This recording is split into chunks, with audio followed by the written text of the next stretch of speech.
Hello guys, welcome to my YouTube channel. তো আজকে কথা হবে হইচইয়ের যে নতুন সিরিজটা বেরিয়েছে অ্যাডভোকেট অচিন্ত আইচ সিজন 3, সেটা নিয়ে। এর আগে আমি দুটো সিজনই দেখেছি, প্লাস রিভিউ করেছি। আমার চ্যানেলে তার লিঙ্ক আছে, আমি দরকার হলে ডিসক্রিপশানে দিয়ে দেবো। তো যদি তিনটে সিরিজের মধ্যে কম্পেয়ার করা হয়, তিনটে সিজনের মধ্যে, তো আমি এই সিজনটাকে সবচেয়ে বেশি এগিয়ে রাখবো।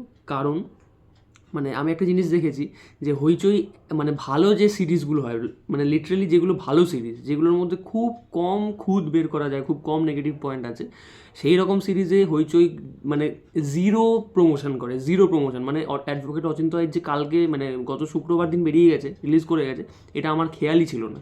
মানে হঠাৎ করে কি বলবো, ঈশা ঈশা সাহার ইনস্টা স্টোরি থেকে আমার মনে পড়লো যে ও আচ্ছা, অ্যাডভোকেট অচিন্ত আইচ সিজন 3 তো রিলিজ করে গেছে। তারপরে আমি কালকে গিয়ে দেখলাম আর আজকে রিভিউ করছি। আরও একটা জিনিস বলার, যে এখানে না মানে এই সিজনে হইচই যে মানে কোট আনকোট যে জিনিসটাকে বা যে দর্শকদের মাথায় রেখে কন্টেন্ট বানায়, এর আগেও আমি বলেছি ইন্দু, তারপরে আরও যে যে সিরিজগুলো আছে, কী কী আছে, সম্পূর্ণা, ইন্দু, তারপরে আরও যেসব এই ধরনের সিরিজগুলো রয়েছে, আমার এখন মনেও পড়ছে না, সেই যে সিরিজগুলো বা পাপ, সেই যে সিরিজগুলো, সেই সিরিজের যে দর্শকদের কথা মাথায় রেখে তারা বানায়, হইচই বানায়, সেটা পুরো হাটকে মানে পুরো সেইখান থেকে বেরিয়ে পুরো টোটালি বলা যায় অ্যান্টি হইচই টাইপের কাজ। এটা মানে হইচই নিজেই অ্যান্টি হইচইয়ের কাজ বানিয়েছে। সেই টপিকটা পুরো আলাদা, রেলিভেন্স আলাদা, যে বিষয়টাকে যে ইয়েটাকে সামনে আনার চেষ্টা করছে সেটাও সম্পূর্ণ আলাদা। কিন্তু আমি এইটুকু বলে রাখি, নয়তো স্পয়লার হয়ে যাবে বেশি বললে, যে এখন আশেপাশে মানে বর্তমানে সোশ্যাল মিডিয়ায় যেসব মার্ডার কেসগুলো নিয়ে প্রচুর কথাবার্তা হয় বা প্রচুর মানে একটা রাইভেলরি চলে, সেই মার্ডার কেসগুলোর একটা ট্রিবিউট বলা যায় এই সিরিজটা, ঠিক আছে? মানে সেই মার্ডার কেসগুলো যে হচ্ছে, সেই রকমই একটা কথা মাথায় রেখে কিন্তু সিরিজটা বানানো হয়েছে। তো প্রথমেই আমি যদি বলি গল্পটা অল্প করে, যে এখানে ঈশা সাহা যে ক্যারেক্টারটা প্লে করছে, সে মানে তার হাজব্যান্ড মারা যায়। তো তার হাজব্যান্ড মারা যাওয়ার পরে শ্রাদ্ধের দিন হঠাৎ করে তার হাজব্যান্ডের নাম নীল, আমার অভিনেতার নামটা মনে নেই, তো সে প্রচুর সিরিয়াল করে। তো যাই হোক, সে ফিরে আসে তার শ্রাদ্ধের দিন। তো সবাই মানে ভাবে যে এই আসল নীল, মানে নীল ফিরে এসছে। আর কিন্তু ঈশা বলে যে না, এ ইম্পোস্টার, এ আমার হাজব্যান্ড হতে পারে না, সেই কার অ্যাক্সিডেন্টেই মারা গেছে। এগুলো সব থ্রিলার লেভেলেরই গল্প। তো তারপরে সে অ্যাডভোকেট অচিন্ত আইচ মানে ঋত্বিক চক্রবর্তীর হেল্প নেয়। তো তারপরে কি হয়, আলটিমেটলি গিয়ে কি প্রমাণ হয়, আসলেই সেই ইম্পোস্টার না সত্যিকারেই নীল মানে তার ঈশার হাজব্যান্ড, সেটা দেখার জন্য, জানার জন্য হইচই গিয়ে সিরিজটা দেখতে হবে। তো এখানে যদি আমি পজিটিভ পয়েন্ট আর নেগেটিভ পয়েন্ট নিয়ে বলি, নেগেটিভ পয়েন্ট এখানে খুবই কম, খুবই কম। মানে আমি অনেক দিন পরে একটা সিরিজ দেখলাম, মুসাফির ক্যাফে দেখেছি। মুসাফির ক্যাফে আমি ওটা রিভিউ করিনি, কারণ ইচ্ছা করেই করিনি। ও রিভিউ করার মানে কী বলবো, ওটা রিভিউ করা বেকার হবে, কারণ ওটা এতটাই টপ লেভেলের একটা সিরিজ হয়েছে যে ওটা রিভিউ মানে শুধু ভালো মানে দারুণ একটা সিরিজ, এইটুকুই বলার। যাই হোক, তো এখানে মুসাফির ক্যাফে নিয়ে কিছু বলছি না। তো তারপরে আমি অ্যাডভোকেট অচিন্ত আইচ মানে বাংলায় অনেকদিন পরে এরকম একটা কাজ দেখলাম, যেটা সত্যি আমি কোনো লুপ হোল পাইনি, খুব একটা পেয়েছি, খুব কম। মানে সেগুলো খুব ডিটেলে গিয়ে দেখলে বা খুব মন দিয়ে দেখলে তবেই হয়তো ধরা যাবে, নয়তো ধরা যাবে না। তো পজিটিভ পয়েন্ট যদি আমি বলি, ইটসেলফের গল্পটায় টপিকটা সত্যিই অসাধারণ, ঠিক আছে? মানে ওই যেটা বললাম, অ্যান্টি হইচইয়ের কাজ, মানে হইচই যে টপিক নিয়ে জেনারেলি ডিল করে, যে অডিয়েন্সের কথা মাথায় রেখে, যে ডোমেনের অডিয়েন্সের কথা মাথায় রেখে সে হইচই ইয়ে বানায়, সিরিজ বানায়, তার থেকে পুরো হাটকে এটা, ঠিক আছে? তো এটা হচ্ছে প্রথম পজিটিভ পয়েন্ট। তারপরেও এই টপিকটা মানে হয়তো অনেক কী বলবো, অনেক ক্ষেত্রে এরকম ভালো টপিক নিয়েও আমি দেখেছি কাজ হতে, কিন্তু ছড়িয়ে ফেলেছে, মানে জিনিসটা এমনভাবে রিপ্রেজেন্ট করেছে বা এমনভাবে প্রেজেন্টেশন করেছে যেটা দেখতে ভালো লাগছে না। তো এখানে সেটা হয়নি, অসাধারণভাবে প্রেজেন্ট করা হয়েছে। পুরো মানে 7টা এপিসোড, পুরো 7টা এপিসোড নিয়ে সিরিজটা, সেই 7টা এপিসোড মানে সম্পূর্ণভাবে এঙ্গেজিং, একটু বোর হওয়ার জায়গা নেই, ঠিক আছে? আর অনেকটা কোর্টরুম ড্রামা রয়েছে, এমনি তো এই অ্যাডভোকেট অচিন্ত আইচ কোর্টরুম ড্রামার মধ্যেই ডিল করে, তো এখানে কিন্তু অনেক আগে থেকে মানে প্রথম থেকেই একদম কোর্টরুম এর মধ্যে ঢুকে যাচ্ছে আর কি, ঠিক আছে? তো এটা অসাধারণ লাগে। ঋত্বিক চক্রবর্তীর অভিনয় নিয়ে তো কিছু বলার নেই, দারুণ। মানে সে বরাবরই প্রথম থেকে যেরকম যেরকম মানে ক্যারেক্টারটাকে প্লে করে এসছে, অসাধারণ। মানে প্রত্যেকটা সিজনে অ্যাডভোকেট অচিন্ত আইচের প্রত্যেকটা সিজনেই কিন্তু একজন করে একদম তাগড়া অপোনেন্ট থাকে আর কি। ঋত্বিক চক্রবর্তী প্রথমে ছিল শাশ্বত, সেকেন্ডটা খুব সম্ভবত সোহিনী সোহিনী সেনগুপ্ত খুব সম্ভবত, আমার ঠিক খেয়াল পড়ছে না। আর থার্ডে এখানে আছে সব্যসাচী চক্রবর্তী। তো সব্যসাচী চক্রবর্তী, যেটা লুফল নিয়ে যদি আমি কথা বলি, সব্যসাচী চক্রবর্তীর ক্যারেক্টারটা কিন্তু খুব একটা এস্টাবলিশমেন্ট দেয়নি, ঠিক আছে, মানে খুব ওপর দিয়ে দেখিয়েছে, কিন্তু তার যে মানে অভিনয় বা তার ক্যারেক্টারটা যেমনভাবে লেখা হয়েছে ওইটুকু টাইমের মধ্যে বা ওইটুকু একটা প্রেজেন্সের মধ্যেই সুন্দরভাবে তার যে ব্যক্তিত্ব বা তার যে মানে কি বলবো, একটা যে অ্যাটিটিউড, সেটা থেকেই মানে প্রমাণ হয়ে যাচ্ছে যে সে কত বড় একজন উকিল। মানে জাস্ট মুখের কথাতে এটা বোঝা যাচ্ছে, তার অভিনয় আর কি, ঠিক আছে। তার ক্যারেক্টারটা কিন্তু খুব একটা ভালো এস্টাবলিশ করেনি, মানে তার দরকারও পড়ে না খুব একটা, তবুও মানে একটা কেস যে সে এত বড় একজন উকিল, কোনোদিন কোনো কেস হারেনি, তো সেই জিনিসটা জাস্ট মুখেই বলেছে, কিন্তু তার অ্যাটিটিউডে সেটা বোঝা যাচ্ছে আর কি, ঠিক আছে। তো সেটা এখানে এস্টাবলিশ হয়ে যায়। তো আরেকটা কথা আমার বলার আছে, মানে এটা যদিও আমার পার্সোনাল ওপিনিয়ন, যে প্রথমে যেভাবে সব্যসাচী চক্রবর্তীকে রিভিল করছে, মানে যেভাবে তার মুখটা দেখাচ্ছে, আমার মনে হয় ওখানে একটু চেঞ্জ করলে ভালো হতো। দেখা যাচ্ছে একটা গলফ কোর্টে সব্যসাচী চক্রবর্তী গলফ খেলছে, মানে তার নাম হচ্ছে এখানে দিগ্বিজয়, ঠিক আছে, অ্যাডভোকেট দিগ্বিজয়। তো সে গলফ খেলছে।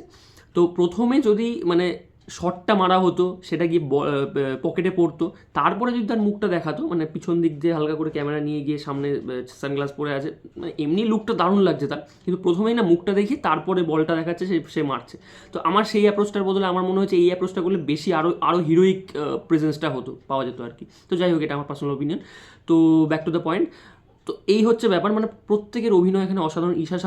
ঈশা সাহা তো মানে দারুণ অভিনয় করেছে আমি বলবো এখানে, মানে যদি আমি বলতে যাই স্পয়লার হয়ে যাবে। তো এমন টুইস্ট আছে এখানে না, শেষের দুটো এপিসোডে, একটা প্রথম হচ্ছে একটা মানে গ্র্যান্ড টুইস্ট, তারপর হচ্ছে ডাবল গ্র্যান্ড টুইস্ট আছে, এরকম একটা ব্যাপার, মানে দারুণ দুটো টুইস্ট আছে এখানে, দারুণ লাগবে দেখতে।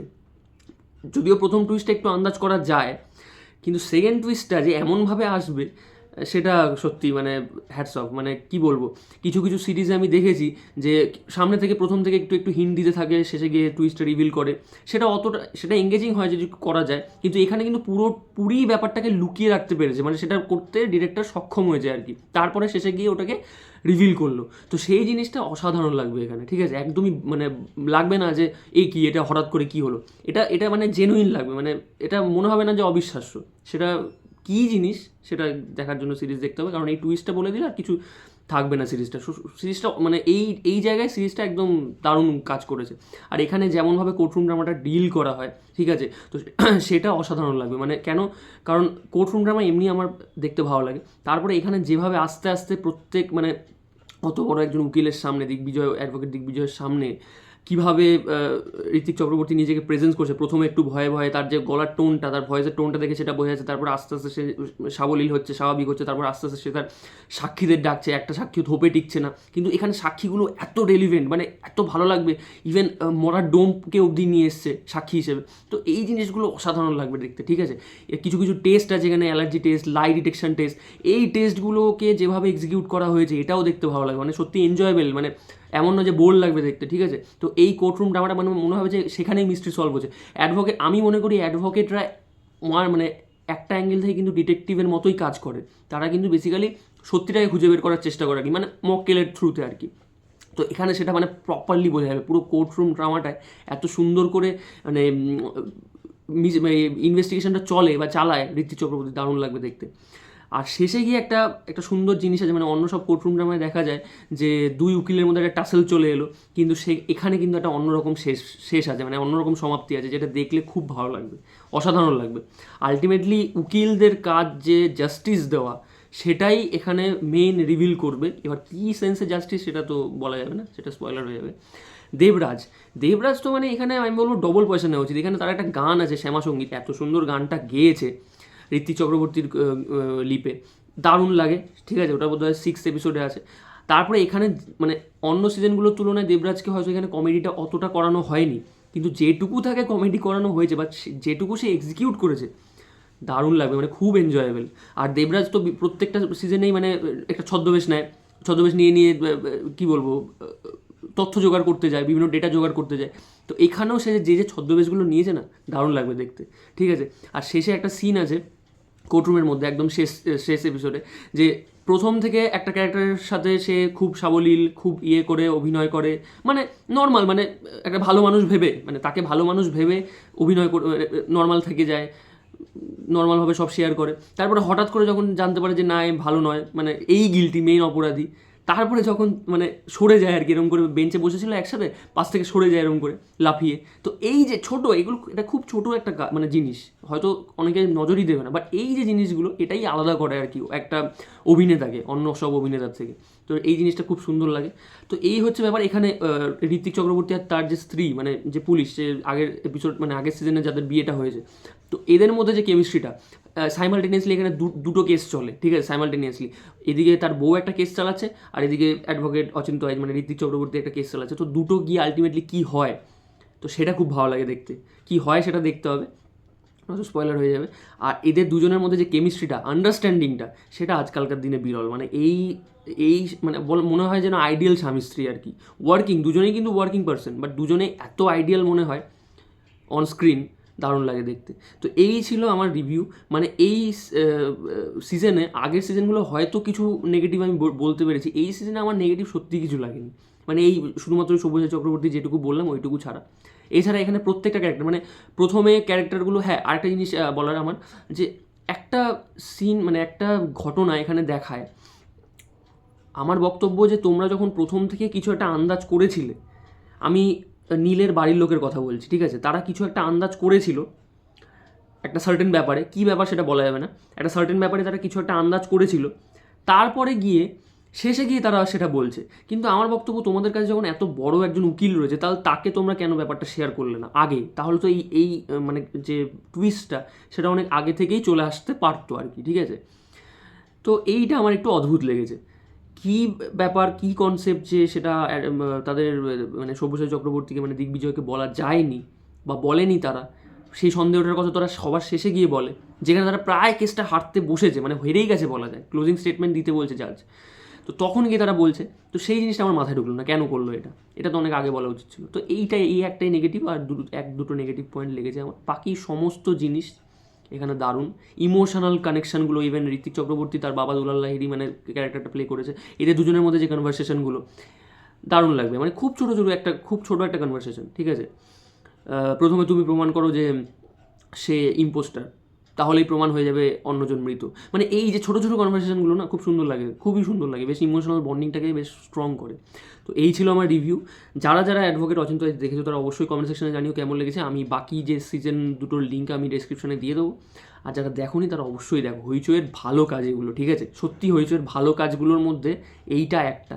আমার মনে হয় জয়দীপ মুখার্জি যেমন একেনকে বড় পর্দায় এনেছে সিরিজের পর, অ্যাডভোকেট অচিন্ত আইচকেও হয়তো বড় পর্দায় আনতে পারে। Kind of Jolly LLB type হয়ে যাবে তাহলে আর কি, ঠিক আছে। তো এই ছিল আমার রিভিউ। চলো, ভিডিওটা ভালো লাগলে লাইক করে দিও, চ্যানেলটা সাবস্ক্রাইব করে দিও। আজকের মতো টাটা, বাই বাই।